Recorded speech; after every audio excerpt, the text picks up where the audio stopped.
to form a standing or stationary wave,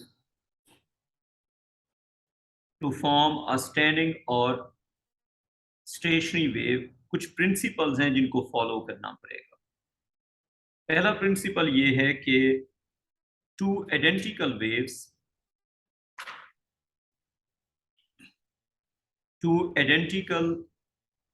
waves must be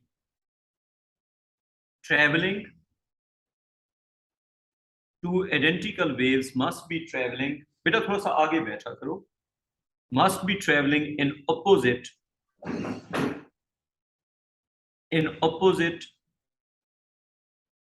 directions। तो पहली condition क्या है कि दो आइडेंटिकल वेव्स हों और वो क्या करें, अपोजिट डायरेक्शन में ट्रेवल करें। that can be achieved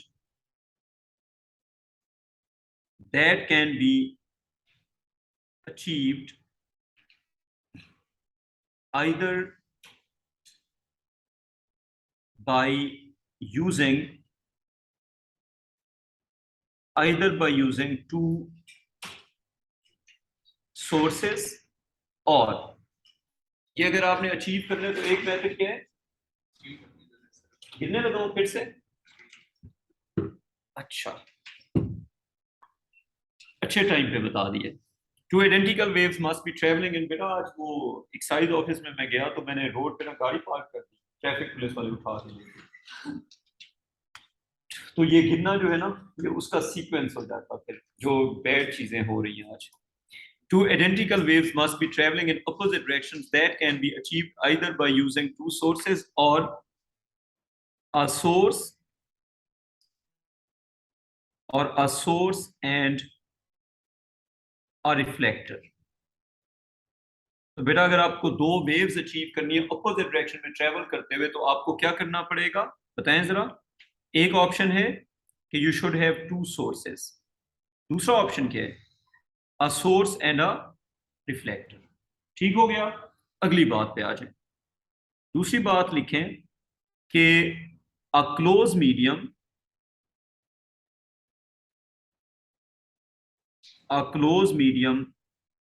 will be needed, a closed medium will be needed, and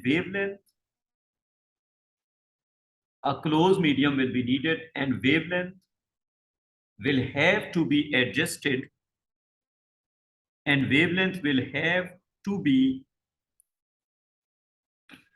adjusted,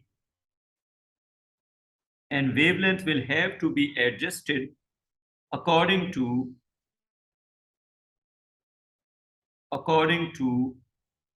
the length, beta, according to the length of the medium।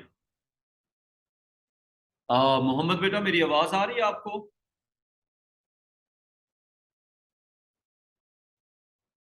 Hello Mohammad, मेरी आवाज आ रही है बेटा?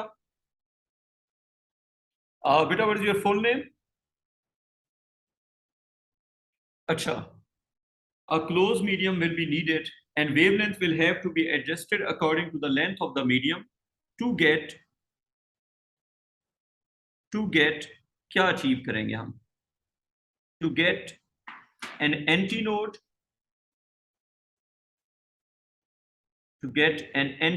at dash and a node at dash।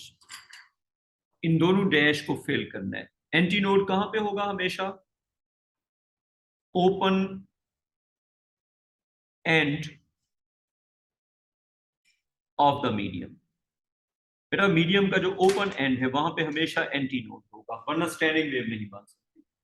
और close and पे हमेशा क्या होगा, a node at the close and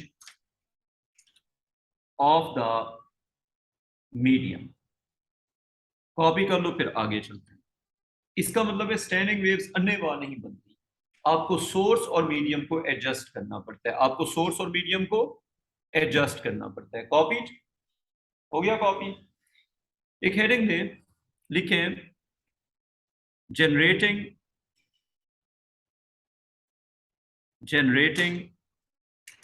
standing waves,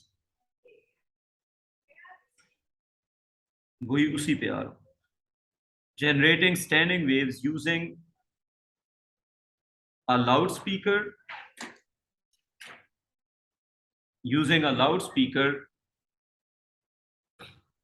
and a close, बेटा ये A2 की क्लास है। अच्छा, जनरेटिंग स्टैंडिंग वेव बता दो यार, A2 तो नहीं है ना, पता चले वो एज ढूंढती फिर रही है, मेरा 10,000 का नोट चला जाएगा बाकी बता। अच्छा, जनरेटिंग, बेटा अभी गाड़ी ट्रैफिक उसको रनिंग को नहीं, आप 10,000 का नोट तो नहीं, आप 5। अच्छा, जनरेटिंग बेटा आज चलान हो गया, थोड़े पैसे कमाने। Generating standing waves using a loud speaker and a close pipe, लिख लिया। इसमें आपने सबसे पहले ये बनाना है कि you have a loud speaker, यहां पे बना दें लाउड स्पीकर, और उसके सामने आप बना दें इस तरह का एक पाइप, इसको कहते हैं जी क्लोज पाइप। इसको कौन सा पाइप कहेंगे? Close pipe. और दूसरी बात आप साथ ये लिखेंगे कि a standing wave will be formed, अगर बनी तो क्यों बनेगी? A standing wave will be formed due to overlap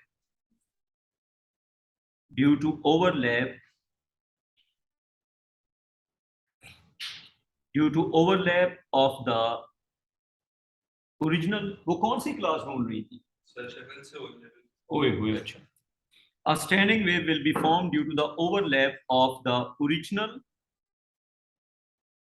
and the reflected wave। बेटा जो ओरिजिनल वेव है वो रिफ्लेक्टेड वेव के साथ क्या करेगी? ओवरलैप करेगी, तो क्या बनेगी? Standing wave. इसमें ओरिजिनल वेव कौन बनाएगा? The source. सोर्स कौन होगा? लाउड स्पीकर, ये होगा सोर्स। और रिफ्लेक्टर कौन होगा?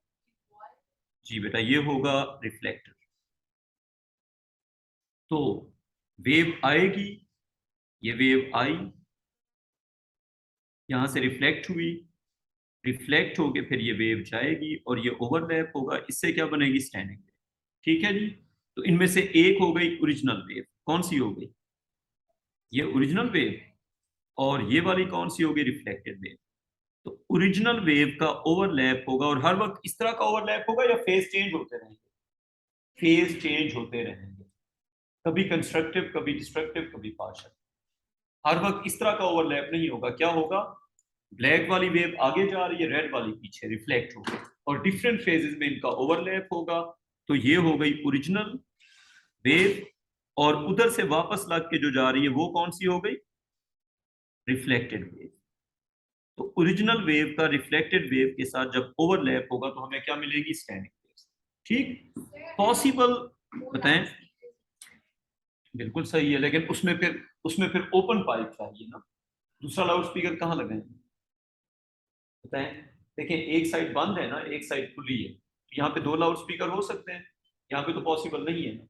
अच्छा, अब देखें, अब अगर आपसे पूछा जाए पॉसिबल पैटर्न्स, तो पॉसिबल पैटर्न्स के लिए जहां पे भी आपने पॉसिबल पैटर्न्स बनाने, उसके लिए आप यूं किया करें कि जो सोर्स आपको गिवन है वो बनाएं और मीडियम ना बनाएं। पहला काम आप ये करें कि सोर्स के साथ क्रेस्ट से स्टार्ट करके वेव बनाते जाओ। सोर्स के साथ कहां से स्टार्ट करना है? क्रेस्ट से स्टार्ट करके वेव बनाते जाओ। साउंड को भी ट्रांसवर्स वेव की तरह रिप्रेजेंट किया जा सकता है। Compressions and rearfactions can be replaced with crests and थोड़ी सी मैं छोटी बनाता हूं ताकि ज्यादा सारे बन सके। अच्छा, अब रूल क्या है? रूल ये है कि sound is a longitudinal wave and longitudinal waves can be represented by transverse pattern. Longitudinal wave, it can be, no it's not। बेटा longitudinal wave को हम transverse की तरह represent कर सकते हैं। Crest will be a compression trough will be a real fraction. ठीक है, ये फिर एयर के प्रेशर की फ्लक्चुएशन हो गया। अच्छा, अब आप मुझे ये बताएं कि पॉसिबल पैटर्न्स कौन कौन से होंगे। सबसे पहले ओपन एंड पे क्या बनेगा, नोड या एंटी नोड? ओपन एंड पे बनेगा हमेशा एंटी नोड, और क्लोज एंड पे क्या बनेगा, नोड। यानी कि आप यूं समझ लें कि x हमेशा एंटी नोड पे होगा और y जो है वो हमेशा कहां पे होगा, नोड पे। x हमेशा कहां पे होगा, एंटी नोड पे। y कहां पे होगा, नोड पे होगा। अब आपके पास दो ऑप्शंस हैं, या तो आप सेम पाइप के साथ लाउड स्पीकर चेंज करें, या आप सेम लाउड स्पीकर के साथ पाइप चेंज करें। आसान जबान में देखें, लाउड स्पीकर और पाइप अगर दोनों फिक्स हैं तो आप कोई चीज चेंज तो नहीं कर सकते ना। फर्ज करें अगर आपके पास स्टैंडिंग वेव नहीं बनी तो चेंज करने का क्या ऑप्शन है। अगर आपने पाइप को सेम रखा तो स्पीकर को चेंज करो, और अगर आपने स्पीकर को सेम रखा तो आप पाइप को चेंज करो, या तो पाइप को छोटा बड़ा करो। यस, देखें, एक है स्पीकर, एक है पाइप।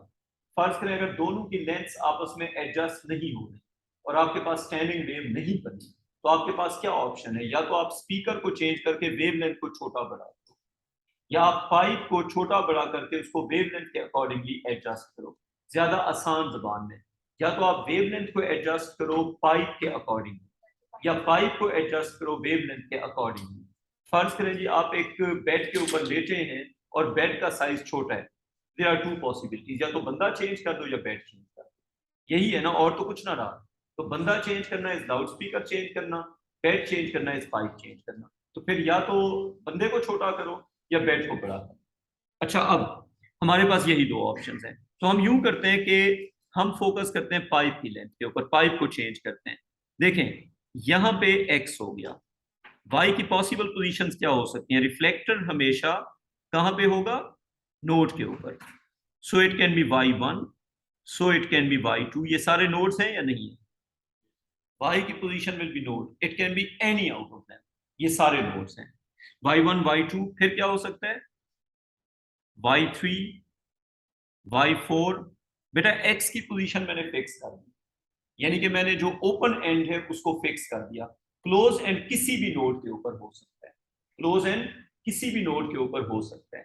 तो y4 y5, या फिर यहां पे हो सकता है y6, यहां पे हो सकता है y7, यहां पे हो सकता है y8, यहां पे हो सकता है y9, यहां पे हो सकता है y10। तो पॉसिबिलिटीज की बात करते हैं। First possibility will be x से लेके y1 तक। कहां से, x से लेके y1 तक। So this is the first pattern that is possible with a close pipe. बात सुने, मैंने एक मिस नहीं कर दिया बीच में, 1 सेकेंड, मैंने एक मिस किया है। कौन सा वाला? मैं एक मिस कर गया हूं। अब आप लोग क्या करेंगे, मैं तो वो कर लूंगा अनडू। मैंने एक मिस किया है, देखो कौन सा वाला, x और y1 के जो बीच वाले वो मैं मिस कर दिया। It should have been there. दोबारा बना लो फिर, y1 यहाँ पे होना चाहिए। ये भी तो नोड है ना, इसको मिस तो नहीं कर सकते। तो y1 y2 y3 y4 y5, y की possible position y6 y7 y8 y9।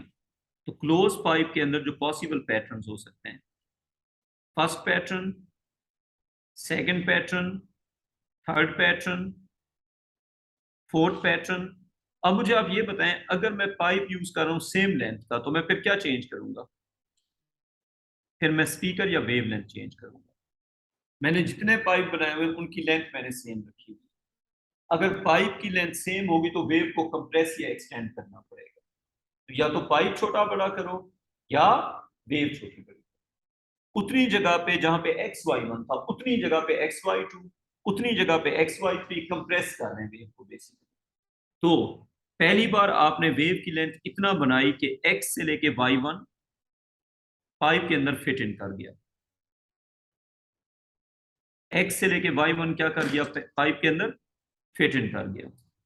ये x से लेके कहां तक, y1 तक। कोई कंफ्यूजन? और ये पैटर्न वाइब्रेट कैसे करेगा? ये क्योंकि स्टैंडिंग वेव पैटर्न है तो डिफरेंट इंस्टेंट्स पे डिफरेंट टाइप की इंटरफेरेंस होगी, constructive, partial, destructive and so on. So it will vibrate like this. कोई कंफ्यूजन? अच्छा, अब आप मुझे बताएं x से लेके y2 तक क्या पैटर्न बनेगा? x से लेके y2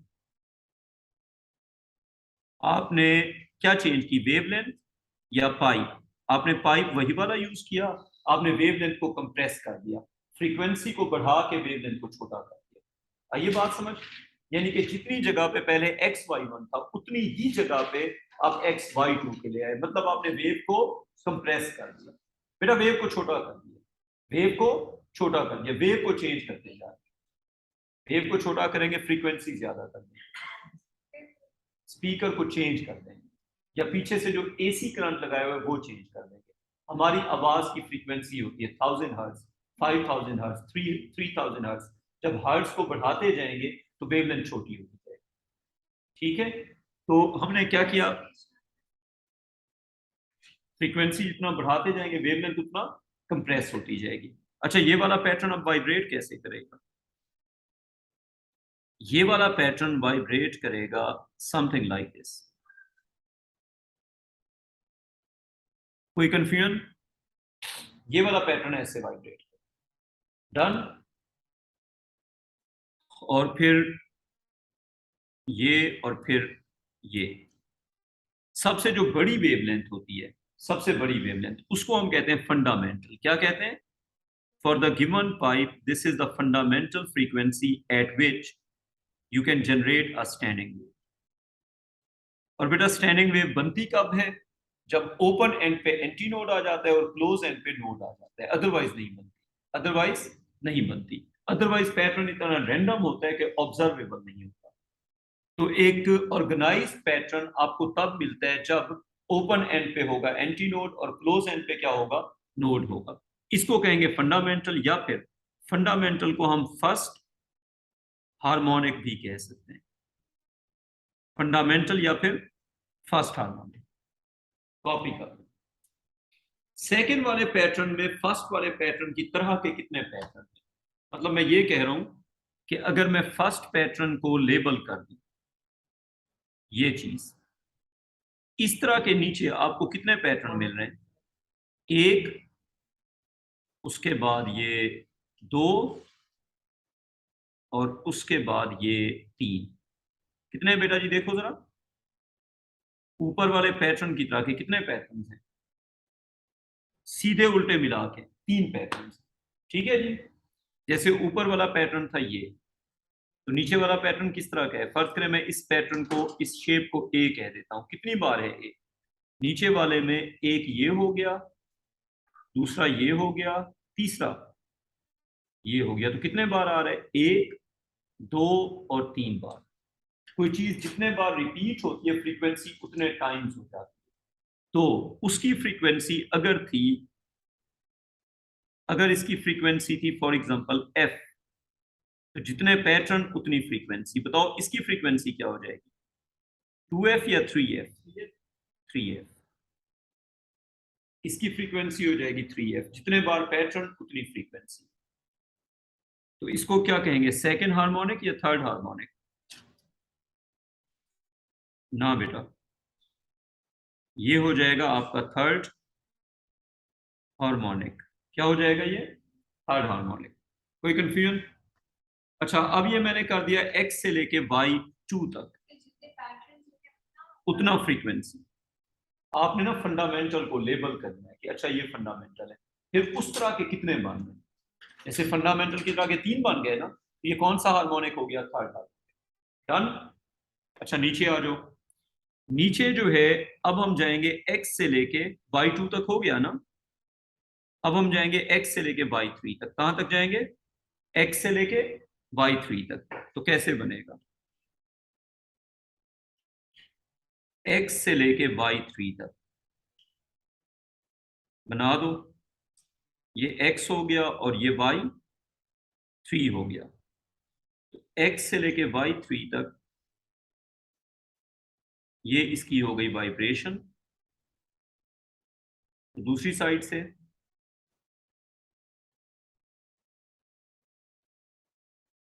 इसमें कितने हैं फंडामेंटल की तरह के, ढूंढो। खुशी बेटा कितने हैं फंडामेंटल की तरह के? 1, उसके बाद ये 1, ये 2, ये 3, ये 4 और ये 5। 2 2 ऐड होता जा रहा है। तो इसकी फ्रीक्वेंसी कितनी होगी? इसकी फ्रीक्वेंसी हो गई 5f। और इसको क्या कहेंगे? This is fifth harmonic. क्या कहेंगे? इसमें सेकंड भी नहीं है और फोर्थ भी नहीं है, इवन वाले नहीं है। This is fifth harmonic. तो इसमें जो एयर कॉलम है उसकी जो वाइब्रेशन है वो रिस्ट्रिक्टेड है। मतलब ये है कि पहला जो हार्मोनिक या पहला जो पैटर्न है, अगर उसकी फ्रीक्वेंसी है 1000 हर्ट्ज, या आपने 1000 हर्ट्ज लिखना नहीं है, दूसरे वाले की कितनी होगी? Is there any frequency possible between 1000 hertz and 3000 hertz? The answer is no. The answer is no. So this closed pipe can have discrete or restricted frequencies of standing waves, जिनको हम कहते हैं हार्मोनिक्स। फंडामेंटल की frequency अगर 1000 है तो third harmonic की कितनी हो गई? 3000। इस अगले वाले की फिर कितनी हो गई? 5000। सो रिस्ट्रिक्टेड फ्रीक्वेंसीज फंडामेंटल के हिसाब से। पहले की अगर 1000 होगी तो दूसरे की क्या होगी? 3000। तीसरे की क्या होगी? 5000। फ्रीक्वेंसी जितने टाइम्स होगी वेवलेंथ उतने टाइम्स रिड्यूस होती जाएगी। फर्ज करें अगर पहले वाले की वेवलेंथ थी, सबसे बड़ी वेव थी ना लैम्डा, तो दूसरे वाले की वेवलेंथ हो जाएगी लैम्डा बाई 3। आपने वेव को कंप्रेस कर दिया, वेवलेंथ को 1/3 कर दिया, यानी कि उतनी स्पेस में 3 वेव्स आ जाएंगी। पहले पाइप की जितनी स्पेस में एक वेव होगी, दूसरे पाइप वाले की उतनी स्पेस में 3 वेव्स होंगी। बात क्लियर? फिर नीचे वाले का लैम्डा ओवर 5 हो गया। ये हम वेवलेंथ को चेंज करते जा रहे हैं। ये हम पहुंच गए x से y3 तक। अब अगले पैटर्न आप खुद बनाओ। x से लेके हम चले गए y4 तक, x से हम चले गए y5 तक, x से हम चले गए y6 तक। आप खुद देखें क्या बनेगा। बच्चों x से y4 मेथड समझ आ गया कि लाउड स्पीकर के साथ वेव बना दो, एंटी नोड, फिर सारे नोड्स मार्क करो, फिर y1 पहले पाइप में, y2 दूसरे पाइप में, y3 x फिक्स हो गया। फिर उस तरह के कितने पैटर्न आ रहे हैं? ठीक है, फंडामेंटल की तरह के। तो जितने पैटर्न्स होंगे उतना हार्मोनिक होगा। अब अगर हम इसकी बात करते हैं जो अभी बनाया हुआ है, इसके अंदर हो जाएगा x से लेके y4। तो x से लेके y4 होगा ये x से y1, ये y2, y1, y2, y3 और ये y4। तो ये वाइब्रेट कैसे करेगा? It will vibrate in multiple loops like this. कहानी समझ आ रही है मैं बताना क्या चाह रहा हूं? तो इस वाले पाइप में जो आपने वेव्स बनाई हुई है वो ये वाली वेव और ज्यादा लूप्स बना रही है। और इसको अब हम कौन सा हार्मोनिक कहेंगे? कितने हैं फंडामेंटल की तरह के? कितने हैं इसमें? 1 2 3 4 5 6 और ये 7। तो इसमें है जी 7। तो ये कौन सा हार्मोनिक हो गया? 7th harmonic. एक और बात, इसकी फ्रीक्वेंसी क्या हो गई? 7 है। और इसकी वेवलेंथ क्या हो गई बेटा? इसकी वेवलेंथ हो गई, फ्रीक्वेंसी अगर 7 टाइम्स तो वेवलेंथ लैम्डा बाई 7। आपने वेवलेंथ को 1/7 कर दिया। x से लेके y5 तक कौन सा बनेगा? x से लेके y5 तक बेटा, x से लेके y5 ये हो गया ना, तो ये बनेगा फिर x से y1, फिर y2, फिर y3, फिर y4, फिर y5। और ये वाइब्रेट कैसे करेगा? ये इसकी हो जाएगी वाइब्रेशन, ये हो गया, और इधर से फिर ये हो गया। कोई कंफ्यूजन अब यहां तक?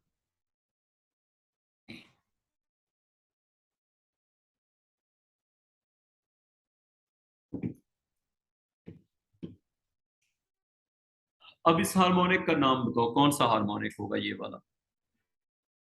1 2 3 4 5 6 7 8 और 9। ये होगा 9 हार्मोनिक। बेटा जी इसकी फ्रीक्वेंसी बताओ जरा। इसकी फ्रीक्वेंसी होगी 9f और इसकी वेवलेंथ क्या होगी, लैम्डा बाई 9। फ्रीक्वेंसी होगी 9f और वेवलेंथ होगी लैम्डा बाई 9। फ्रीक्वेंसी जितने टाइम्स बढ़ती जाएगी वेवलेंथ उतनी कंप्रेस होती जाएगी, ज्यादा वेव उतनी जगह पे ज्यादा वेव्स, उतनी जगह पे अगर ज्यादा चेयर्स रखनी है तो हर चेयर के साइज को छोटा करना पड़ेगा। नंबर ऑफ वेव्स को बढ़ाना है गिवन स्पेस में, तो हर एक वेव को छोटा करना पड़ेगा। रेहान आगे समझ? ठीक है, अब मुझे ये बताओ, ये जितने भी हार्मोनिक्स हैं इन सब की स्पीड सेम होगी या डिफरेंट होगी? जितने भी हार्मोनिक्स हैं इन सब की स्पीड सेम होगी। वजह बताओ? Because all of them are in the air column, all of them are in the air column. तो हम लिखेंगे कि all the harmonics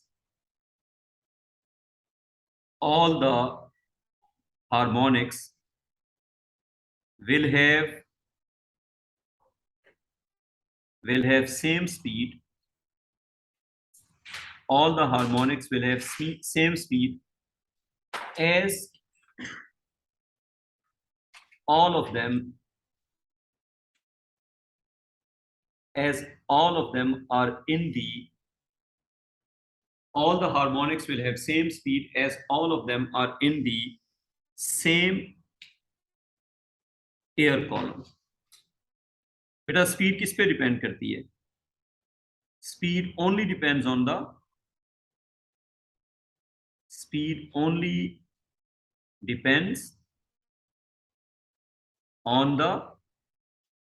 मीडियम। मेरी बात समझ आ गई? बेटा स्पीड सिर्फ मीडियम पे डिपेंड करती है। तो जितने भी हार्मोनिक्स हमने बनाए हुए हैं सबकी स्पीड क्या होगी, सेम होगी। उसके बाद लिखो हार्मोनिक, हार्मोनिक के बाद फ्रीक्वेंसी, फ्रीक्वेंसी के बाद वेवलेंथ, हार्मोनिक फ्रीक्वेंसी वेवलेंथ, और चौथे कॉलम में लिखेंगे स्पीड। हार्मोनिक का नंबर, हार्मोनिक की फ्रीक्वेंसी, हार्मोनिक की वेवलेंथ, हार्मोनिक की स्पीड। तो बेटा सबसे पहले हार्मोनिक नंबर हो गया फर्स्ट, उसकी फ्रीक्वेंसी है f, उसकी वेवलेंथ है for example frequency f, wavelength lambda, speed v। पहले हार्मोनिक की फ्रीक्वेंसी क्या हुई, f, वेवलेंथ क्या हुई, लैम्डा, और स्पीड क्या हुई, v। एयर कॉलम वाली बात यह है कि क्या हमने पाइप चेंज किया? होने दो, वेवलेंथ भी चेंज होगी, फ्रीक्वेंसी भी चेंज होगी, स्पीड चेंज नहीं। वेवलेंथ डबल, काउंटर इफेक्ट हो जाएगा, काउंटर हो जाएगा। बेटा देखें फ्रीक्वेंसी डबल वेवलेंथ था, फ्रीक्वेंसी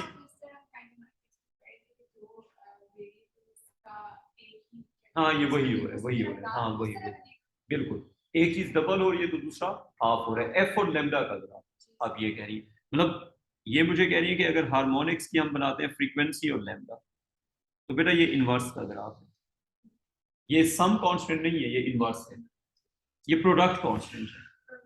बेटा एक सेकंड मैं वापस आता हूं, लेकिन मुझे आपसे एक और चीज पूछनी है। x इंटू वाई कॉन्स्टेंट,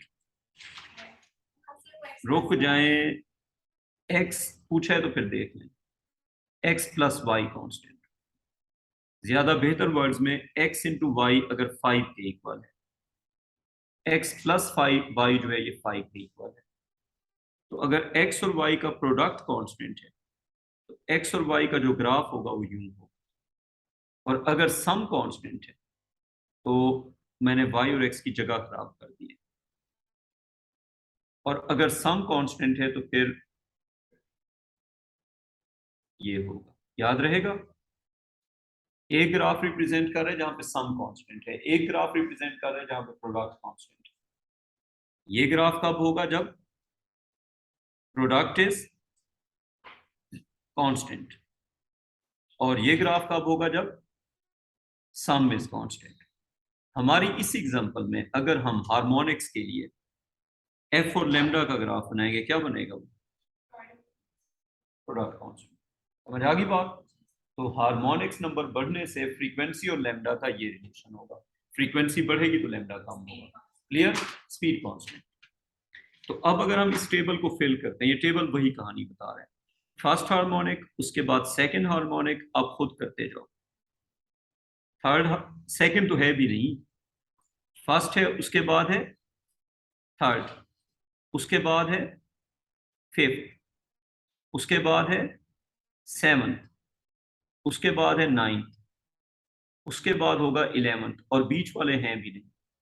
तो फर्स्ट होगा, फिर थर्ड होगा, फिर फिफ्थ होगा, फिर सेवंथ होगा, फिर नाइन्थ होगा, फिर 11th होगा, बीच वाले नहीं हैं। ठीक है, तो अगर थर्ड हार्मोनिक की बात करेंगे तो एफ हो जाएगा 3 टाइम्स, लेमडा हो जाएगा 1/3, और वी पे कोई इफेक्ट नहीं होगा। Fifth harmonic frequency 5 times, lambda 1/5, speed पे no effect. Seventh harmonic frequency 7 times, आगे समझ, और lambda lambda by 7, speed unchanged. 9 times frequency, lambda by 9, और speed unchanged. 11 times frequency, lambda by 11, और स्पीड अनचेंज्ड। कोई कंफ्यूजन, आगे समझ। चलें, एक एग्जांपल हम आपको देते हैं जो आप करके दो। एग्जांपल लिखो,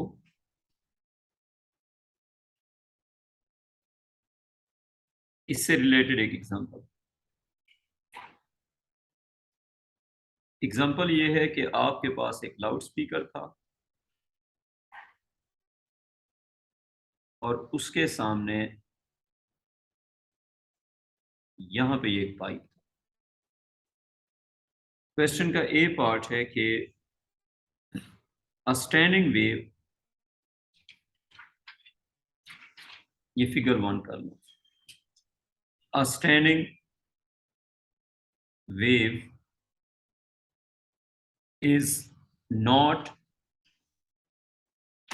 set up, a standing wave is not set up with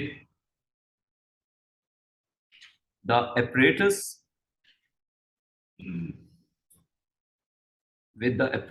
of figure 1, explain why।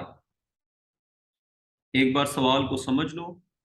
वो कहते हैं फिगर 1 में स्टैंडिंग वेव नहीं बनी, तो आप वजह बताएं कि क्यों नहीं बनी। तो क्या कहेंगे रियान, क्या होगा इसका answer? wavelength was not according to the length of pipe, or length of pipe was not according to the wavelength, so as to get a node at the close end and an antinode at the open end। मतलब ये है कि wavelength और pipe की length छोटे बड़े, समझ आ गई बात। वेवलेंथ लेंथ ऑफ पाइप के अकॉर्डिंगली नहीं। क्लियर ये बात? बेटा स्टेशनरी वेव हर वक्त नहीं बनती, एक सर्टेन लेंथ के ऊपर जाके जब वेवलेंथ और लेंथ ऑफ पाइप एडजस्ट हो जाती है तब बनती है। बात क्लियर? तो क्या लिखेंगे इसका आंसर कि द लेंथ ऑफ पाइप या the wavelength was not adjusted, the wavelength was not adjusted, यानी कि एडजस्टमेंट करनी पड़ती है, adjusted according to the length of pipe, so that there should have been क्या कंडीशन होती है? a node at the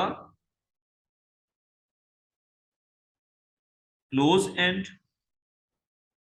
and an antinode at the open end। मतलब आपको ये कह रहे हैं कि आपने वेव को इस तरह से एडजस्ट नहीं किया था, वेवलेंथ को छोटा बड़ा करके ये एडजस्टमेंट नहीं की थी कि आपको क्लोज एंड पे नोड बने और ओपन एंड पे एंटी नोड बने। बात समझ आ गई? आपको वेवलेंथ को एडजस्ट करना पड़ेगा, छोटा बड़ा करना पड़ेगा, और क्या करना पड़ेगा? क्लोज वाली जगह पे नोड लेके जाना पड़ेगा, ओपन वाली जगह पे एंटी नोड लेके जाना पड़ेगा। समझ आ गई बात? उसके लिए क्या करना पड़ेगा? वेवलेंथ को एडजस्ट करो। कोई कंफ्यूजन? फ्रीक्वेंसी को चेंज करते रहो करते रहो करते रहो, इतना चेंज करो कि ओपन वाली जगह पे जब एंटी नोड हो तो क्लोज वाली जगह पे उसी वक्त नोड आ जाए। तब आपको स्टैंडिंग वेव पैटर्न मिलेगा, अदरवाइज नहीं मिलेगा। अच्छा, अब लिखें B part. suggest possible improvements suggest possible improvements to get a standing wave। और 3 मार्क्स हैं, अगर 3 मार्क्स हैं तो 3 इंप्रूवमेंट्स, अगर क्वेश्चन के 3 मार्क्स होंगे तो इंप्रूवमेंट्स कितनी लिखनी पड़ेंगी? suggest possible improvements to get a standing wave, to get a standing wave in the close pipe। क्या सवाल समझ आ गया? तो आप बताएं क्या इंप्रूवमेंट की जाए कि क्लोज पाइप के अंदर स्टैंडिंग वेव मिल जाए? बताओ। 3 ऑप्शन। खुशी बेटा 3 ऑप्शन बताएं। पाइप को छोटा बड़ा करो, फ्रीक्वेंसी को छोटा बड़ा करो, या फिर हवा को चेंज करो। हवा को गर्म करो, ठंडा करो। हवा को गर्म ठंडा करने से हवा की डेंसिटी, मीडियम की प्रॉपर्टीज, बेटा हर डिफरेंट प्रॉपर्टीज की हवा के अंदर वेवलेंथ डिफरेंट होती है। आप मुझे ये बताएं कि जब हम एयर की डेंसिटी को ओ लेवल में वापस जाते हैं, ग्लास की डेंसिटी को चेंज करने से स्पीड और वेवलेंथ चेंज होती है या नहीं? लाइट की होती है ना। तो आवाज भी इसी तरह चलती है। मुझे ये बताएं कि आवाज की वेवलेंथ एयर में, आवाज की वेवलेंथ ग्लास में, आवाज की वेवलेंथ प्लास्टिक में, आवाज की वेवलेंथ वुड में डिफरेंट होगी या सेम होगी? हर मीडियम के अंदर आवाज की वेवलेंथ डिफरेंट होगी। क्या अगर हम एयर की डेंसिटी को चेंज करते हैं तो उससे वेवलेंथ और स्पीड चेंज होगी या नहीं होगी? हो जाएगी। हवा की डेंसिटी, जब आप हवा को गर्म करेंगे तो हवा की डेंसिटी कम हो जाएगी। डेंसिटी कम होने से वेवलेंथ और स्पीड भी चेंज होगी। और लॉजिकली डिफरेंट होगा। लाइट की वेवलेंथ डेंस मीडियम में छोटी हो जाती है, आवाज की वेवलेंथ डेंस मीडियम में बड़ी हो जाती है। खैर डेंस, हाँ, तो हमारी पानी में जब हम बोलेंगे तो हमारी जो वेवलेंथ है वो उल्टा बड़ी हो जाएगी, पानी में और बड़ी वेव। आवाज की जो वेव है वो पानी के अंदर और बड़ी हो जाएगी, स्पीड भी बढ़ जाएगी, लाइट की कम हो जाएगी। चले, अब 3 इंप्रूवमेंट्स क्या हुई? Adjust the length of the pipe according to the wavelength, ये पहली इंप्रूवमेंट हुई। तो 3 इंप्रूवमेंट्स जिससे स्टैंडिंग वेव बन जाएगी। पहली इंप्रूवमेंट लिखो, adjust the length of the pipe, यानी कि पाइप को छोटा बड़ा करो, किसके accordingly? According to the wavelength. हाँ, speaker, according to the wavelength. ये पहला ऑप्शन। एंड नहीं लिखना, और लिखना है, यानी कि सारे ऑप्शन सिमल्टेनियसली नहीं लेने, और ये करो या ये करो या ये। दूसरा ऑप्शन क्या हो सकता है? Change the frequency of the speaker. क्या हम फ्रीक्वेंसी चेंज करके वेवलेंथ को कंट्रोल कर सकते हैं या नहीं? फिर एयर कॉलम को वही रखेंगे, एयर कॉलम को चेंज नहीं करेंगे। Change the frequency of the speaker, change the frequency of the speaker to adjust the wavelength,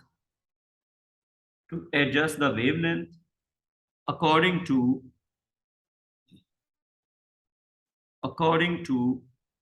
the length of the pipe। कोई कंफ्यूजन? क्या करो, वेवलेंथ को एडजस्ट करो according to the length of the pipe, so that standing wave बन जाए। What is the third option? Third option बताओ। Air column को heat up करो, एयर कॉलम जो है उसका टेम्परेचर चेंज करो। तो तीसरा ऑप्शन ये है कि चेंज द टेम्परेचर। उससे वेवलेंथ चेंज होगी या पाइप चेंज होगा? ऑब्वियसली वेवलेंथ चेंज होगी। Change the temperature of air column, यहां पे ठंडा गर्म नहीं लिखना, टेम्परेचर चेंज करो। वेवलेंथ को बड़ा भी कर सकते हैं, छोटा भी कर सकते हैं। तो change the temperature of air column to adjust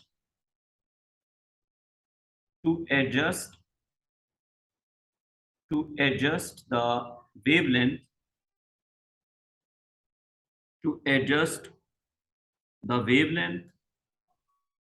according to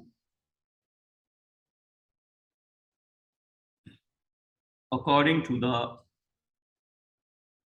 length of the pipe। इसको एक बार आप समझ, तीन ऑप्शन क्या होंगे, या तो आप क्या करो, पाइप को छोटा बड़ा करो, या स्पीकर को चेंज करके वेवलेंथ को छोटा बड़ा करो, या एयर कॉलम को चेंज करके वेवलेंथ को छोटा बड़ा करो। आगे समझ, इसके आगे कल इंशाल्लाह। Idea clear? क्या चीज? कल से वो मैं ग्रुप पे मैसेज करता हूँ, लेकिन टेस्ट लाजमी है, वरना आप लोग सारा टाइम पढ़ते रहोगे और आखिर में फिर वो मैं बताऊंगा।